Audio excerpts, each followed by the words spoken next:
Well, it's only a few days till Christmas, and I'd like to ponder today on our leadership lessons on the question of which is more important, humility or greatness, what we might otherwise call the virtue of magnanimity.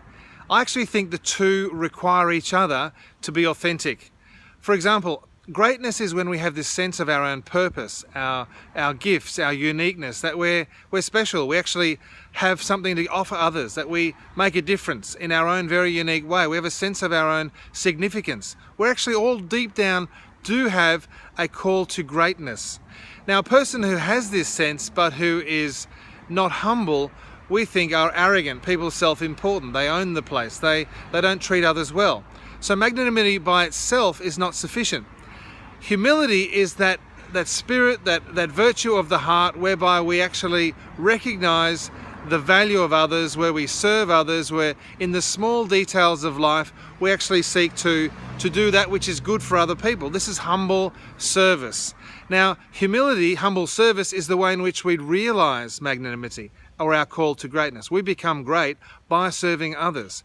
Now, a person who is humble, who has a sense of their own truth or who they are, and who serves others, who's other-centered. Now, if that person doesn't have a recognition of their own call to greatness, they tend to be sort of putting themselves down. Oh, I'm a nobody. They don't really recognize the truth of their own place. This is also not good. So we need humility and magnanimity. We need the two. Now, in our own realization of our character, it's usually through small acts, small thoughts even, that find their way through our acts. A small thought becomes a small act becomes a habit then determines a character.